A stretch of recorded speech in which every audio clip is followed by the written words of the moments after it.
اس دنیا میں صرف انسان نہیں رہتے ہیں، اس دنیا میں وہ مخلوقات بھی بستی ہیں جسے قدرت نے آگ سے بنایا ہے، جس کے طور طریقے، سوچ، ضروریات آپ اور ہم سے بہت مختلف ہیں، لیکن اتنے فرق اور اختلافات ہونے کے باوجود بھی ممکن ہے کہ وہ مخلوق آپ اور ہمارے ارد گرد ہی موجود ہو، ہمارے بیچ ہی ہو۔ ممکن ہے کہ اگر آپ اکیلے اندھیرے کمرے میں بیٹھے ہیں تو لازمی نہیں کہ آپ اکیلے ہو سکتا ہے کہ یہ فقط آپ کا وہم ہو۔ السلام علیکم دوستو، welcome back to my YouTube channel. امید کرتا ہوں کہ آپ لوگ خیر و عافیت سے ہوں گے۔ دوستو، آج کا واقعہ ہمیں کراچی سے عامر نے بھیجا ہے۔ یہ واقعہ عامر کی خود کی آپ بیتی ہے۔ آئیے عامر کا یہ واقعہ انہی کی زبانی سنتے ہیں۔ یہ بات 2012 کی ہے، جب میں نے اپنی پہلی جاب پورٹ قاسم کے ایک نجی کمپنی میں بحیثیت چلر آپریٹر اسٹارٹ کی۔ کمپنی میں میری ڈیوٹی روٹیشنل ہوتی تھی، ایک ویک ڈے اور ایک ویک نائٹ۔ اکثر نائٹ شفٹ کے اینڈ ہونے پہ ہم 3 سے 4 دوست ایک ساتھ ہی اپنے گھر کی روانگی اختیار کرتے تھے، لیکن چونکہ اس رات مجھے ضروری کام تھا تو اس لیے میں نے سوچا کیوں نہ آج میں تھوڑی جلدی ہی نکل جاتا ہوں۔ وہاں سے اکیلے نکل کر میں اپنی بائک پہ گھر آ رہا تھا۔ رات کے تقریباً کچھ 3:30 بج رہے ہوں گے کہ اچانک میری بائک ایک برج کے پاس خراب ہو گئی۔ میں نے ادھر ادھر نظر دوڑائی کہ کوئی میکینک یا کوئی مدد مل جائے، لیکن دور دور تک اندھیرا اور تاریکی کے علاوہ مجھے کچھ دکھائی نہیں دیا۔ میں نے اس رات کی تاریکی میں اپنی بائک کو گھسیٹتے ہوئے کسی طرح سے اس برج کو کراس کیا اور ایک بار پھر اس امید کے ساتھ بائک کے کک مارنے لگ گیا کہ شاید میری بائک اسٹارٹ ہو جائے۔ بائک تو اسٹارٹ نہیں ہوئی، لیکن میری نظر ایک ایسی چیز پر پڑی کہ میں حیران رہ گیا۔ عامر بتاتے ہیں کہ میں نے دیکھا کہ ایک لائن سے اونچے اور گھنے پیڑ لگے ہوئے ہیں۔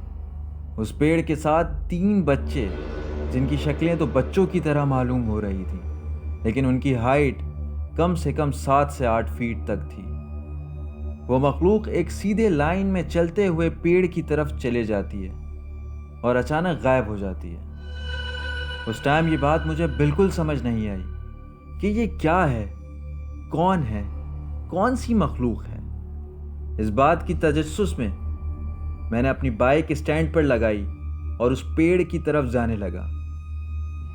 جب میں نے روڈ کراس کیا اور پیڑ کی طرف گیا تو نہ وہاں کوئی انسان تھا اور نہ ہی کوئی جانور۔ میں حیران تھا کہ ایسا کیسے ہو سکتا ہے۔ جب میں نے اپنی آنکھوں سے اپنے ہوش و حواس میں اس مخلوق کو دیکھا ہے تو اچانک کہاں چلی گئی؟ کیا انہیں زمین کھا گئی یا آسمان نگل گیا؟ میں اسی سوچ میں گم تھا کہ میں نے دیکھا کہ وہی 3 بچے میری بائک جو روڈ کے دوسرے پار کھڑی تھی اس کے گرد گھوم رہے ہیں اور ان کی آنکھیں لال سرخ ہو رہی ہیں۔ میں ابھی یہ منظر دیکھ ہی رہا تھا کہ اچانک وہ بچے دوبارہ ایسے غائب ہوئے جیسے وہاں کوئی تھا ہی نہیں۔ میں نے فوراً آیتیں پڑھنا شروع کر دی اور اپنی بائک گھسیٹتا ہوا وہاں سے تیزی سے بھاگنے لگا۔ میں ابھی بائک لے کر ریلوے پھاٹک کی لائن تک پہنچا ہی تھا کہ مجھے پیچھے سے کسی کے چیخنے کی آواز سنائی دی۔ وہ آواز ایکو کی طرح آ رہی تھی اور دور دور تک گونج رہی تھی۔ میں اس کی ایگزیکٹ لوکیشن یا ڈائریکشن تو نہیں بتا سکتا، لیکن میں جس سمت کھڑا تھا وہ میرے پیچھے سے آ رہی تھی۔ میں اپنی بائک اور اس انجان مخلوق کی وجہ سے پریشان تو تھا ہی، اب اس خوفناک چیخ کی وجہ سے میں اور گھبرا گیا تھا۔ اسی اثنا میں مجھے پیاس محسوس ہونے لگی تو میں پھاٹک کی سائڈ پہ رکھے ایک پتھر پر بیٹھ کر بیگ سے پانی نکال کر پینے لگا اور اس پھاٹک کا جائزہ لینے لگا۔ اس رات کے پہر وہ پھاٹک ہولناک منظر پیش کر رہا تھا. پھاٹک کے دونوں سائڈ جھاڑیاں اور دور دور تک اندھیرا اور سناٹا سا تھا. میں پانی پینے کے بعد جب اٹھ کر وہاں سے جانے لگا تو مجھے سامنے سے پھر وہی 3 بچے دکھائی دیے, اور اس بار وہ چلتے ہوئے میری طرف آ رہے تھے.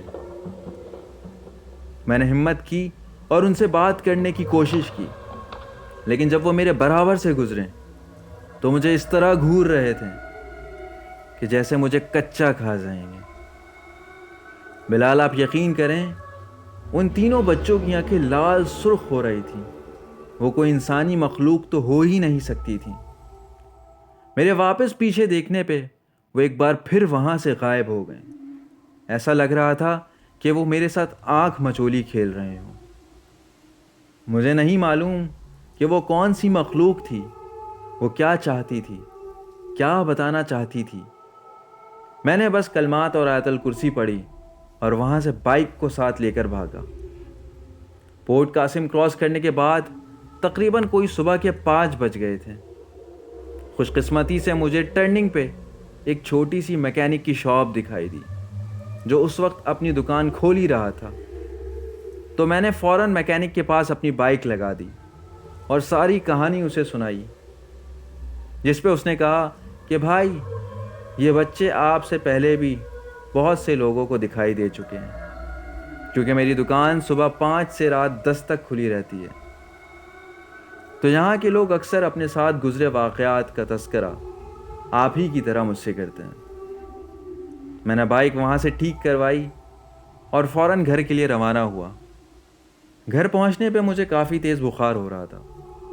جب میں نے سارے معاملات گھر والوں کو سنایا تو میرے والد صاحب, جو کہ ایک نیک پرہیزگار پڑھنے پڑھانے والے آدمی تھے, انہوں نے مجھ پہ آیتیں پڑھ کے دم کی اور بتایا کہ رات کے اس پیر اکثر ایسی چیزیں گھوم رہی ہوتی ہیں, اور اوپر سے وہ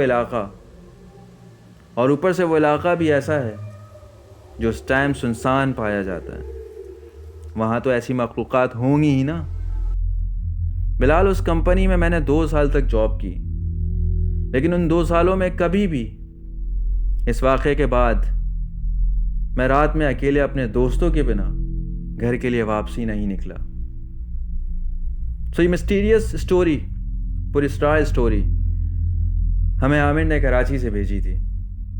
آئی ہوپ آپ کو یہ اسٹوری پسند آئی ہو.